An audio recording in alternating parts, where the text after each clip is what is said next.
All right, hi guys. Welcome to the third TikTok video I've done on YouTube here, talking to TikTok creators. Got somebody on today who's Hello. content I've been enjoying for a while. Somebody I can relate to. I think he's got an interesting story. I appreciate that. Thank you. That's all good. He's left his job to pursue his passion of music. You probably recognise him if you're on TikTok. It's Hyphen. How are you doing? I'm very good, thanks. How are you? I'm good, mate. Yeah, not too bad. Not too bad. Thanks for coming on. Thanks for having me.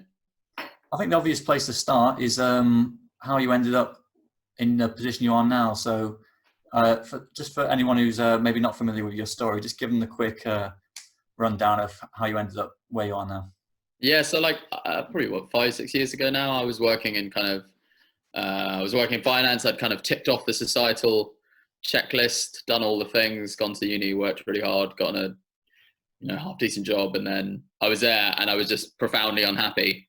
And it was a kind of a shock to the system of having done what I was meant to, and it led to such a sort of negative outcome. But then I just randomly had this like little notebook, and I was on a train home a little bit hungover and uninhibited, and I just started scribbling away, and I was like, oh wow, it felt like a real eureka moment. And that's when I started kind of writing, and then that kind of was the first step which transformed into what it is now in terms of doing music. And it's been like, I'm just so happy to be doing something, like have found this passion, and yeah, I'm loving it.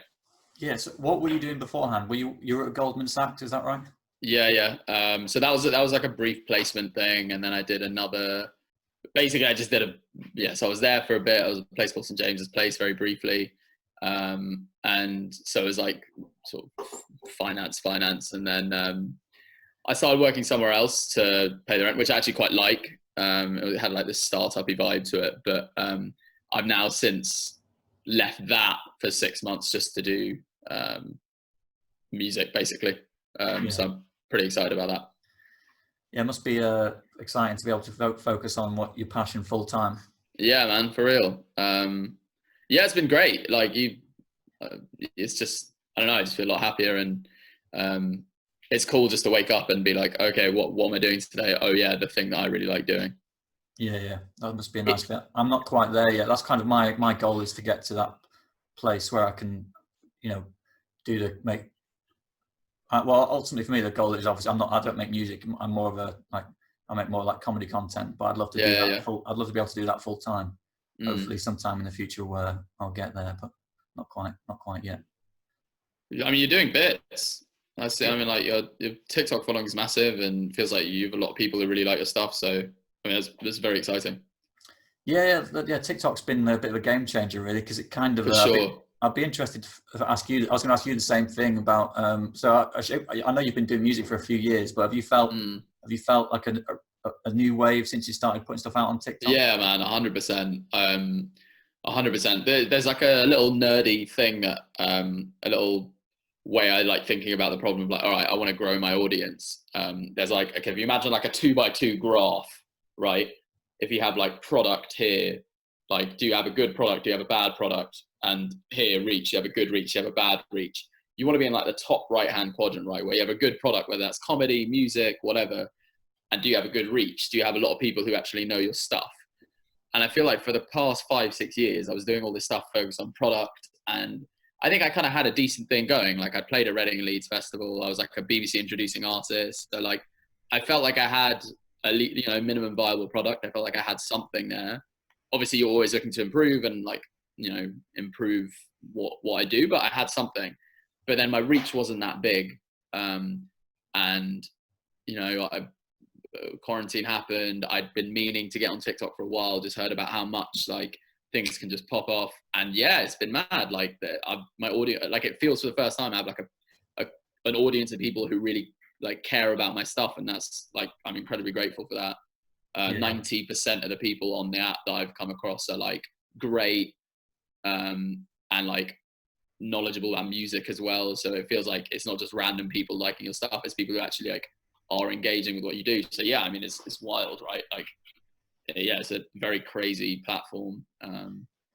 It's a unique opportunity. Just the discoverability on there at the moment. Like it's kind of probably, well, it won't be around forever, I imagine, but it's Yeah. kind of with every time a new app kind of bursts onto the scene, you get this kind of 2 or 3 year window, it seems like, where you get this opportunity to reach all these new people, and then eventually the platform starts to become a bit more saturated and it kind of fades away. Yeah. I think we're still in that window at the moment on TikTok, so it's useful for anybody.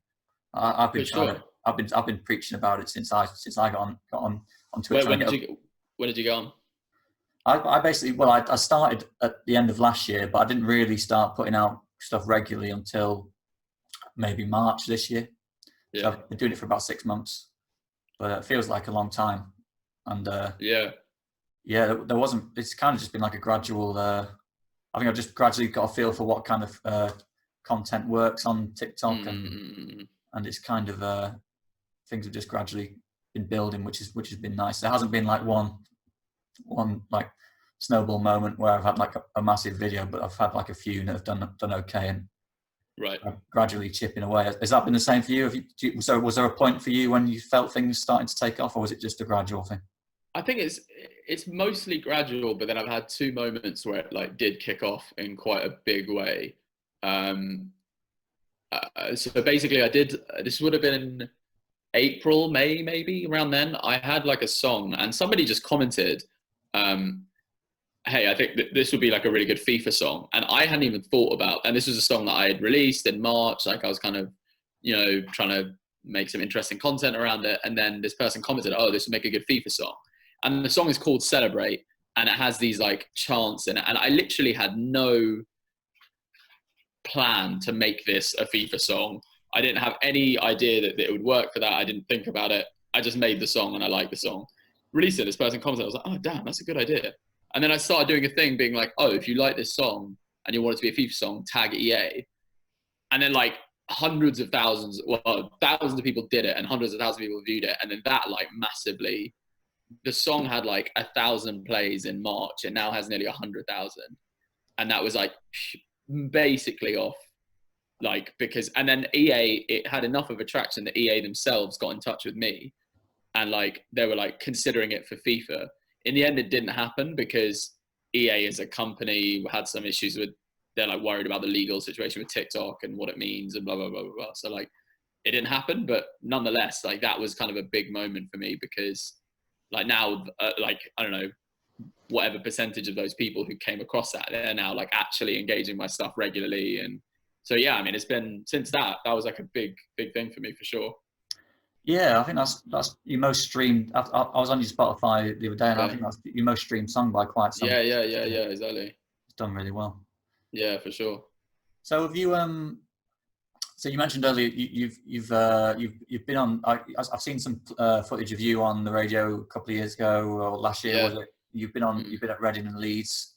Yeah. So you've obviously been. You've been doing this long before you jumped on TikTok. So how did you get to that stage then? How did you end up on Radio 1? And so, oh man, it's a bit of a like hustle story where I kind of stumbled into it realistically, which is realistically how the more I'm doing this, the more you realize that that's how anything happens that's good. You kind of keep knocking a million doors and eventually one of them opens. So basically, there's this platform called BBC Music Introducing, and anyone could submit music to them. And so I had a couple of songs, BBC Music Introducing picked it up. Like I sent in a bunch and they never responded. Then eventually they did. They put it on the radio, got a good relationship with the radio presenter. And then they put me forward for Reading and Leeds. But then the way the Radio 1 thing happened was like really, really random. So I put out this song like a year ago, or 2 years ago now probably, and this guy liked it, and I saw that he was a radio presenter, and I just DM'd him on Instagram. I was like, oh dude, you're a radio presenter, like could I come onto your show or something and do an interview? And he was like, yeah, sure, that works. And then I was like, oh, actually, could I perform on the radio? That like I'd much prefer that. I think it's probably more interesting for your listeners. And he was like, yeah, sure, that seemed better. Like that's what a radio presenter wants. They want someone to come and perform. And then it just completely out of luck, that guy happened to be filling in on BBC Radio. And he was like, oh, well, we were meant to do it on this radio. Why don't we just do it on BBC Radio? Then I went and performed on BBC Radio. That went really well. And then I was kind of in their system after that. So it was like, yeah, it's a very kind of it's the same with TikTok, right? Like you make a million videos and then one of them pops off, but that's just how it is. Like you just got to kind of keep knocking at the door, and some of it comes off, some of it doesn't. Yeah, it's a bit mysterious sometimes, I find, with my videos. It's quite often the case. The ones that have done really well for me, in terms of views, they're usually the ones that I don't really think, I don't put much thought into, and it just kind of happens. Whereas if I actually put a bit more effort in and try and make a video that I feel like it's going to do well, it doesn't tend to happen. Have you experienced something similar? Honestly, no. I think sometimes I think the videos I've had that have done the best, there's always been so I did a video recently which like has done pretty well, and I feel like I think it's an interesting difference between comedy and music, because with comedy it feels like what you're really good at is like it comes across as just so authentic, and like this is just a dude being funny and that's funny. Like you kind of don't want it to be polished. Whereas with music, you don't necessarily want it to be polished, but you're like trying to tell a story and you're trying to do something engaging, and it's kind of, you've got to wrap up the music in a story, and the better you can tell that story, the more likely it is that people will engage with it. So honestly, the times when I've actually thought like, okay, what's the story? And it won't happen every time, but the more for me that I can wrap it up in an interesting story, the more likely it is that something good will happen with it. But I can completely see why with comedy it's the opposite, because I sometimes post like dumb sketches as well, just because I find them funny. And like, yeah, you're right. With those ones, like the ones which I've like just randomly did, like a stupid dad joke or something, they like do pretty well. Whereas if I like think of a sketch and wear a costume, then it's just nothing. Yeah, I think there's something about storytelling as well that resonates with people sometimes. Because I think I know the post. I think the post you were referring to then, you did one the other day, didn't you? That you basically telling a story about how you got into music and how your dad was an inspiration to you and that kind of thing. So I think those kind of posts where you actually you kind of tell us a quick story in as much detail as you can inside a minute. I think those can potentially kind of hook people and resonate with people a little bit more. For sure, yeah, for sure. Because I've had posts where obviously all the stories I tell are just like fake ones that I'm just trying to be funny nine times out of 10. So I just like make something up that I think's funny, but obviously with you, it's more about your I like the yoga teacher one. I saw the yoga teacher one. That cracked me up. That was great. Yeah. Things like that. Yeah, I make up all sorts of stuff. Usually it's about something that's happened in Aldi or something that people. All I get now is comments about Aldi and fighting people's nans, that kind of thing. I get like 10 of those every time I post a video. So that's like your like meme. That's the theme that you have, right? It's like that's good though, right? That's like I still get FIFA comments like, oh, is this a FIFA guy? I'm like, yeah, I guess it is. Still the case. Yeah. So I'd be interested to find out a bit more about like how because obviously I'm not in music at all, so I'm pretty naive as to how the landscape all works. I know over the last 10 years, 20 years, things have changed big time in the music industry, and a lot of people don't pay for music anymore. Certainly people our age and younger, people on TikTok, they're streaming their music. So somebody like you who's aspiring to make a living from his music, how does that work? So, I mean, so there's the kind of short-term and long-term stuff. So the short-term stuff is like, if you're obviously gigs, which is not happening now, but stuff like Twitch live streaming, Spotify do a platform where basically you get donations from artists, or like it's on your Spotify profile. Like people can just donate, and if you have like a loyal fan base, then I'll just give you some money and be like, yeah, contribute or whatever. Then people on YouTube do equivalents, like where you have a Patreon or whatever. That's the kind of short-term stuff, and then you get some money from radio play, Spotify, that kind of stuff. Radio, you actually get a decent amount of money from per play, and because so basically I'm like a future sounds artist for 2020 on the BBC, so like I've been getting like a decent bit of radio play, but all of that is like good and that's helpful. But realistically, the way I think about it is it's a long-term game, and essentially what you're trying to achieve is, can you get a big loyal fan base who really like your stuff and you really kind of connect with them. Like I'm big on that. Like I kind of, maybe it's because I'm a bit older, I'm like, fucking hell, these kids have like a million different options on what they could be doing with their day or what songs they can be listening to. So if they're listening to my stuff, I'm like, oh damn, that means a lot. So I'm all about like connecting in that way. And then the point is, hopefully you have really big version, you know, lots of people who are in that category. And so when you have a show, then okay, you're going to sell out that show. Because realistically, like one of the most reliable ways is like, can you sell out a gig? Because once you can sell out a gig and you can get like, look, Kendrick Lamar has a gig, 20,000 people buy that in 30 seconds. That's when like things get, you know, people are going to give you lots of money for that. People are going to like, brands are going to want to be like, oh, okay, this person is the face of something that we know people are going to be interested in because, you know, they all love his music, et cetera, et cetera. So that it to me, like obviously look, making money is important, but it's all got to be about like the long-term thing of like, how do I, you know, what can I do to like add value to people's lives in a way that they like feel like they connect with my music and that kind of stuff. So it's difficult to have that long-term perspective sometimes because you're just a bit like, fuck man, like when am I going to, you know, have, you know, be there? But I think that's the way I look at it, at least. And I think that's a good outlook. I think the long term, focusing on the long term, the bigger picture is the way to do it. Yeah. Rather than taking shortcuts is something I try and do as well, even though it's hard sometimes. Yeah, it's super hard. It's something I struggle with my content as well, because inevitably on TikTok you have the views will like ebb and flow a little bit. So you'll have like a really good couple of weeks and then things will dry up. And there's always that temptation just to kind of regurgitate the stuff that you were doing a couple of weeks ago. I think it's important not to fall into those traps. So is the like long-term aim for you like stand up? Is that like where you want to be, or like what's the well, I've never tried stand up before. I've always been one of those people who sort of like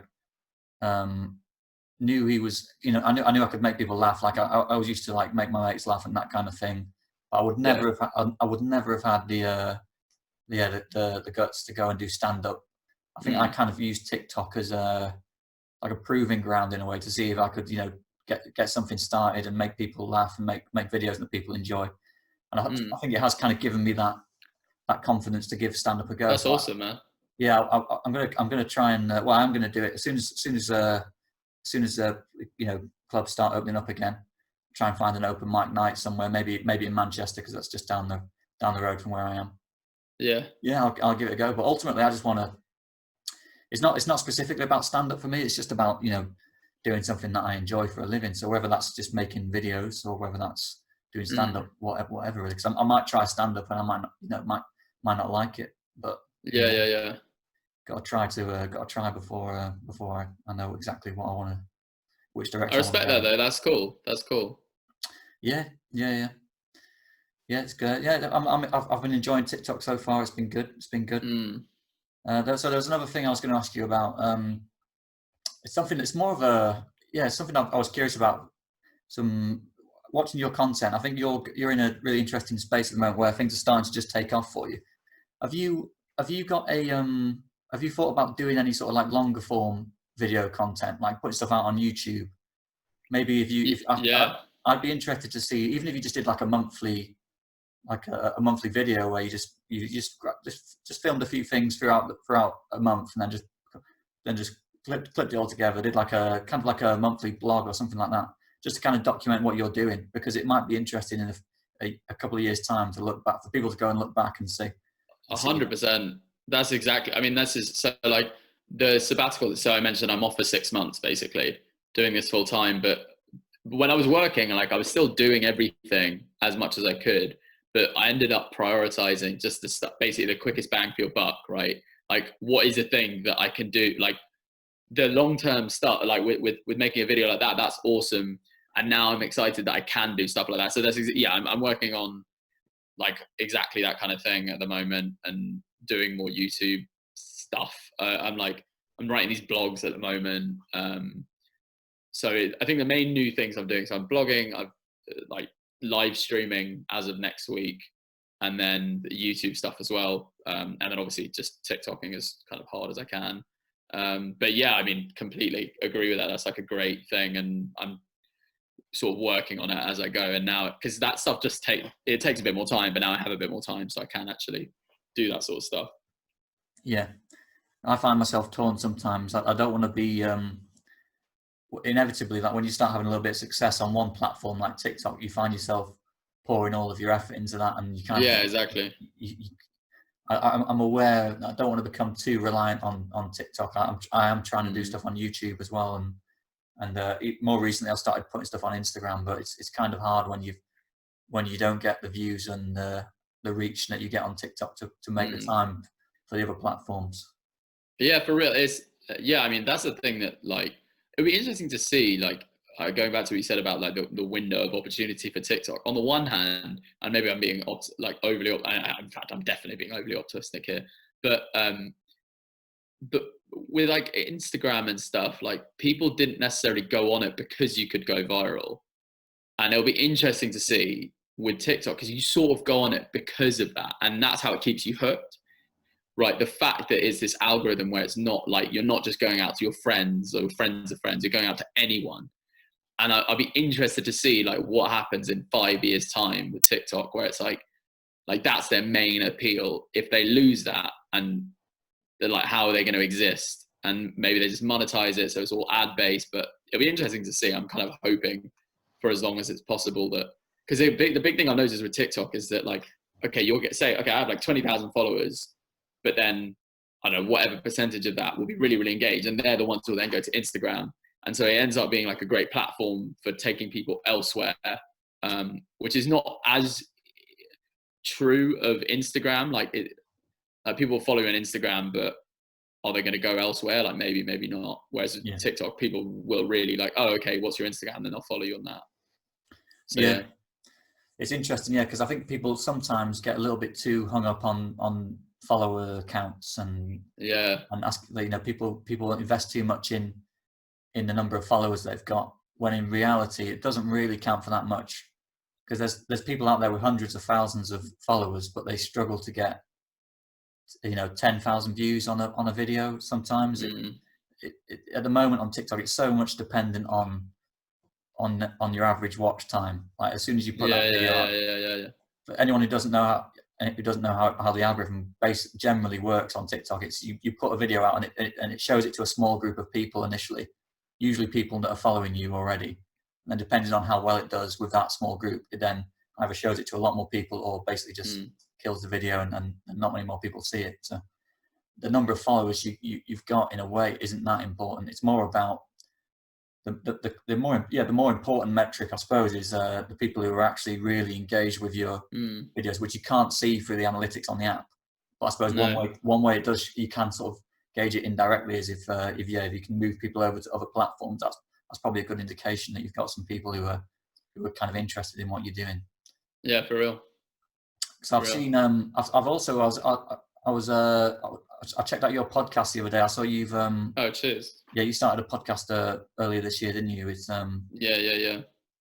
Am I Happy Yet? Is that right? We've got the yeah, that's it. All right. It's seems to be I've noticed this in your TikTok content as well, to a certain extent. There's a lot of you talk about mental health quite a lot, and happiness, and I think that's something I've been able to relate to big time, because I think I basically kind of followed the similar kind of path that you went on in your early days. Like I kind of I think we kind of sold a script, aren't we? That doesn't really work. It doesn't work for a lot of people. You kind of get told to do well at school, go to university, and then get a good job, get a stable job, and that's how you'll become happy and stable. But it doesn't work for a lot of people. I think a lot, and I was one of those people who went to university to study something that really I wasn't.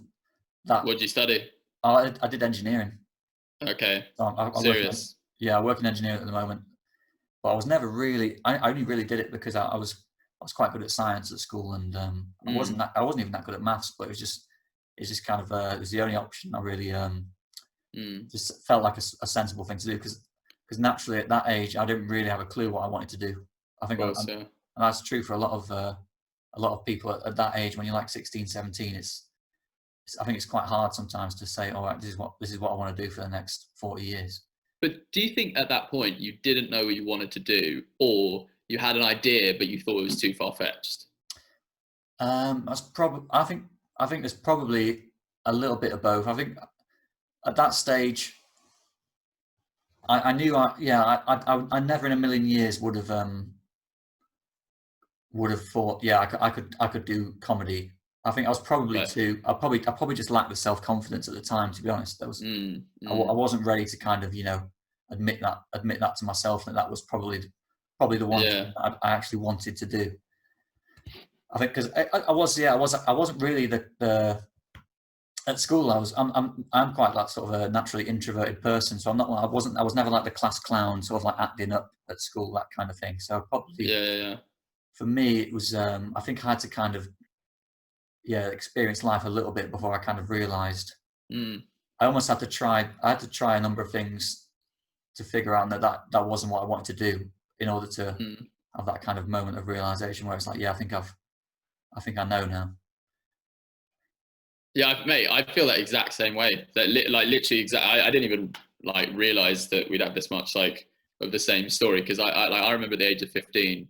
Similarly, I actually remember writing something down at 15 and then being so like ashamed of what I'd done, and I'm like, why was I ashamed? That's such a weird, like puritanical, bullied in reaction of like, oh, I'm trying to do something that's not strictly what people around me would approve of. Oh, throw the notebook away and banish it. And it's just such a like, and I'm like, damn, if I'd started then, like, maybe I would, I'd obviously be 5 years ahead or whatever, which is the wrong thing to focus on. But yeah, I had the exact same thing. It was only when I got into, doing other stuff, I was like, oh shit, man, this is not the one. Mm. But yeah, yeah, I mean, this is what the podcast is about, right? That, I feel like, when you say, "Oh, I don't think it works for many people." In my personal life, I don't know anyone who has been happy as a result of doing that, like conventional thing. I'm not saying people shouldn't go to university or anything like that, but then a lot of their choices are artificially directed in ways that make them do things that aren't actually what they want to do. And then even when they get to that job or whatever, they're then so like bludgeoned into conforming to a certain mold that they won't then do things that they would like in their free time. So like they won't, dance or be a DJ in their free time, which like, I mean, they could do that. They don't have to make that a career. That would make them really happy. But then because they're so caught up in this expectation of what they're meant to be, they then don't even do that stuff because they could do in their free time. So like, yes, it's wild. And yeah, that's kind of what the podcast is about. I mean, I feel like everything I do is at the heart of it has that theme that like there was this expectation and that expectation made me unhappy, and not doing that was the best thing I ever did in my life. And I feel that there's so much around that, and that's kind of where my music comes from. That's where the podcast is. It's a different way of exploring that same thing. But yeah, people seem to like it, and it is super interesting for me. I just get to kind of chat shit, and people seem to find it vaguely interesting. So Mm. you know, Yeah, it's no, a cool one. it's good. It's a good listen. I was fascinated listening to it. I find just doubling back a little bit. I was thinking about the. I don't think this is inappropriate to ask, but how old are you? Because are I'm you 27. 27? So yeah, it's a couple of years younger than me. So I think the way my life has gone, I feel like I've almost had to, until I kind of only realised once I had quite a lot of responsibility. I basically I got married, had a kid, and then it was at that point that I kind of realised that what I wanted to do. So it was I think basically the older I've got, it's become more difficult for me to just kind of. I'm not in a position to leave my job at the moment, and I think that there's sort of there's kind of like a negative cycle aspect to it. For real, yeah. The older you get, the more difficult it becomes Mm, to leave the thing that's making you unhappy. mm, So there's kind of sure. there's something for people to think about there, especially younger people. I think that's why TikTok's so interesting, because it's such a young audience, isn't it? You can kind of, if you can kind of get that message through to people at that young age. That I know it's difficult because it's hard, and I didn't know what I wanted to do at that age. But if you can avoid going to university for the sake of going, Yeah. trying to spend more time doing things you enjoy while you can, before you've got all this extra responsibility. Yeah, for real. And at least from the people I've seen around me, I think more often than not, people know what they want to do. They just won't admit it to themselves. Like, and there's either, as you said, I think we both have the similar thing where you don't have the self-confidence to do what that thing that in your heart of hearts you want to do. But then taking it a step back, the reason why we probably don't have that self-confidence is because you're kind of taught that that's never going to happen. It's pointless. And like all work and all human work is purely commoditized. Like, it's only valuable work if it'll make you lots of money and get you a great job or whatever. And again, with comedy and or music, it's like, if we had started at 15, 16, it didn't need to be a professional thing. It could have just been something we did which we enjoyed.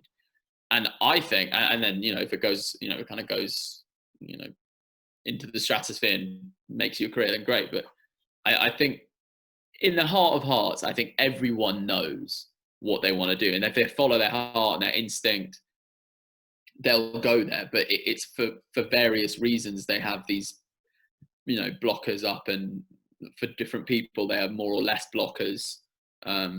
Maybe it's their school telling them that that's a bad idea, maybe they have like a shitty group of friends, whatever it is. I think in their heart of hearts, everyone kind of knows. I think a big thing for a lot of people is getting over that, getting over the fear about what other people will say and how they'll react, and putting too much value on the opinions of other people. I know that was an issue for me when I started making videos, because even I spent about 2 years or 2 or 3 years. I kind of started the process of trying to find that thing that I wanted to do.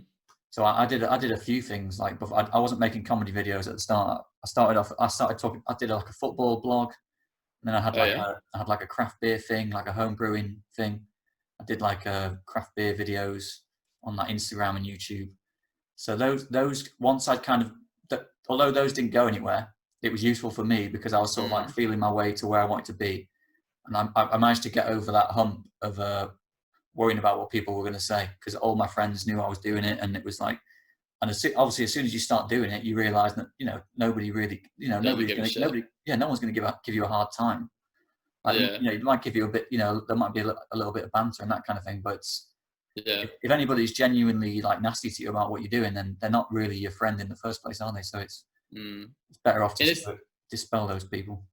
In a sense, for kids, I think for like 15-year-olds, that could be a lot tougher. And so from that perspective, I definitely do empathize. And kids, like younger kids, have it more difficult, because I think like a 15-year-old, like, you're at school with them every day. Like when you're an adult, you can just be like, I'm not going to see this person, and that's that. Whereas when you're 15, you get like I remember a kid, and I'm sure this is probably part of the reason why I didn't start rapping at that age, which like obviously I wish I did. I remember this kid, like, I mean, he wasn't very good, but that's not the point. Like he was rapping, and people just like laid into him just so much. And I'm like, when I think back on that, I'm like, that's so unnecessary. Like, why are you doing that? And obviously the point is that when you're a 15, 16-year-old boy, you're just kind of insecure and don't know who you are as a person, and et cetera, et cetera. Do you watch like Gary Vee content, by the way? Yeah. Like, I feel like he's like, God, I feel like everyone should fucking watch his stuff, man. Like, he's just awesome. And if anyone is wanting to do music, I would be like, he's on my top list of people to follow, because I'm like, he's just like I used to not like him a few years ago because I was like, oh, he's so shouty. I'm like, nah, he's just right about everything. Not everything, but like so many things, especially when it comes to social media. Like, the guy is just on point, and like, he really knows what he's talking about. And he's also really inspirational, because it's like the guy's like in his 40s, and because you don't really think of him as like too old to be doing it. You're just like, nah, if you're good, you're good. Like, you're never too old to do it or whatever. So super inspirational. No, I've been watching. He's one of the main he was probably one of the main influences for me in sort of starting the process of trying to find that thing that I actually wanted to do, even though I didn't really know at the time what it was. I started watching his content maybe like 4 or 5 years ago, and it was probably about 3 years ago when I started the process of doing the kind of the football stuff and the craft beer stuff that I was talking about before. So I think he in a way he was probably the main inspiration, or one of the main inspirations to me. And I had a similar reaction. I remember, and I know this is something he's talked about in his content as well. I think a lot of people, when they first stumble across him, they don't like him because like you said, he comes across as quite in your face and quite arrogant and you know, outspoken. That's just his personality. But then his vibe. Yeah, you soon realise if you spend a bit more time listening to his content and particularly his like longer form stuff that he does on YouTube, that kind of stuff. His advice that he gives is it's pretty much spot on. Like particularly for people like us who maybe went down the more sort of 9-to-5 job and then realised it wasn't for them. If you're in that position, then you can't really find a better mentor. Yeah, man. Big up that dude. Like, I mean, he's just fucking awesome. Like, he's just unequivocally fucking great. Yeah. He's so good at dealing with the net, because inevitably he gets a lot of whenever you grow like an audience of that size, like he's got millions of followers on all these different platforms, and he gets a lot of because he's kind of anti society in the way that we teach our kids to go to university and get a job, a stable job. He goes against the grain in that sense. So inevitably he gets a lot of pushback from people, but he's so good at kind of dismissing that and just kind of sticking to his core beliefs and just dealing with the negativity and putting it into context. It's inspirational, and it's for real. Yeah. Do you get much? I know. I've seen some videos where you've had to deal with some negative comments. How do you find that on TikTok as a creator? Is that something that's difficult for you to deal with? I feel like if I had been on this app when I was younger, I probably would have found it a lot more difficult.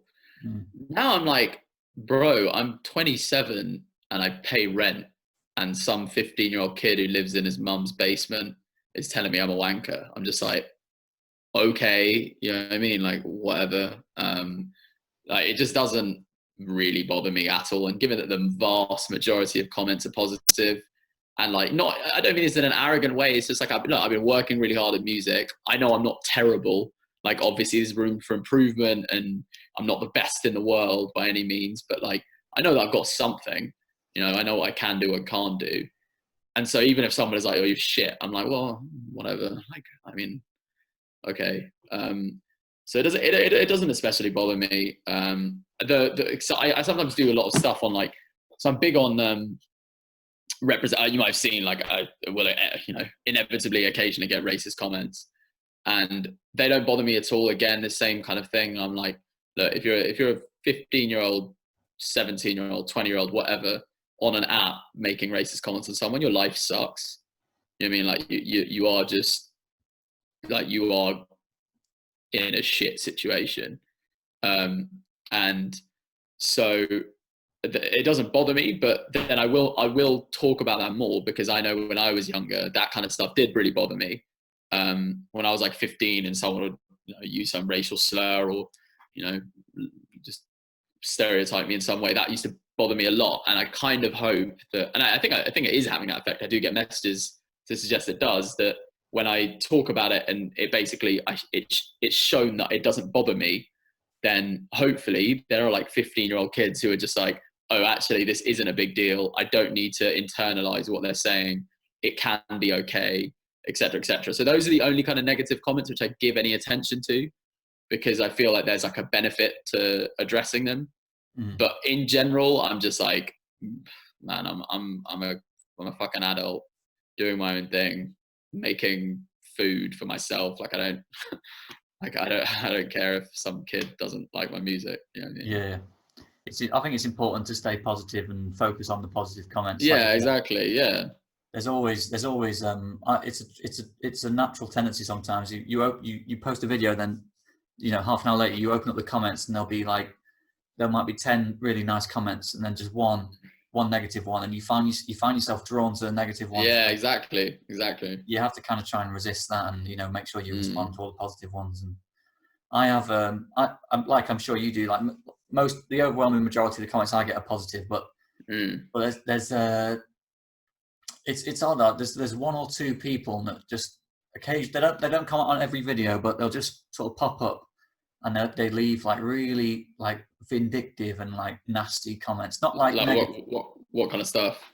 Well, I won't say like specifically, but they've mentioned like I don't mind people commenting on like my appearance because there's plenty of ammunition to comment on there, but they've obviously been on my Instagram or something, and they comment about like family members and that kind of stuff. People who mate, fuck's sake. Yeah, people have sort of people who I deliberately don't mention in my TikToks. And I always find myself in this weird position where, like similar to you, like I feel, you know, I don't feel angry when I look at those comments. I just feel sad for that person. It's like, what kind of a position must you be in? And I don't want to block them because it's like, to me, that feels like that's giving them what they want. I'm kind of acknowledging that they've got to me when they haven't. So the way I look at it is that if someone's leaving a comment on my video, then that actually helps me in a TikTok sense. You know, if they want to help if they're willing to watch my videos and help me by leaving one extra comment which boosts my video, then let them keep doing it. I'm just gonna, obviously I don't respond to their comments. I just leave them there. That's a good way of looking at it. It's a good way of looking at it for sure. Yeah. I mean, the only people I block on TikTok, I only block people whose content I don't like who I'm just like fed up of seeing on my For You page. There's not many people, to be honest. Probably only a handful of people who I've done that to, but I never block people for something they comment on my video. That's good. That's good. Yeah. I think I've done that a couple of times, not because it was more just like, it doesn't get to me, but I'm just like, oh my God, go away. Like, I just like, it's just like, you go entertain yourself. You know what I mean? It's just a bit like, I can't bother to deal with you. But like, I mean, it's a good way of looking at it. Like, I mean, yeah, like it's fair what you're saying. Agreed. I like what you did. I've seen you do it a couple of times when you've had like nasty racist comments. You use it. You do a video response and you use it to kind of promote yourself. And yeah, I mean, I've got loads of views of that. Yeah, I think that's probably the best possible response to something like that, isn't it? Because it's kind of turning a very negative thing into a positive thing, which is the best thing you can do, isn't it? Really. Yeah, and you're a bit like, again, it comes back to that whole thing. One, just purely pragmatically, it's likely to get a lot of views. I've done it a few times. Great. But then also, again, just to show, 15-year-old kid, 17-year-old kid, whatever, that, if someone comments this stuff, it doesn't need to bother you. Like that you have more control and more choice over whether you internalize it or not than people think. So I think it's a good thing to do every now and then. Yeah. One last thing I was going to, I know you've got to go soon, but there's one last thing I was going to ask you about is plans for once we kind of emerge from this COVID lockdown era. Have you got any plans to do any live performances? Are you going to get out there, and what's your plans music wise after things go back to normal ish? Man, I like, for me, like, live performing is my favorite thing by far.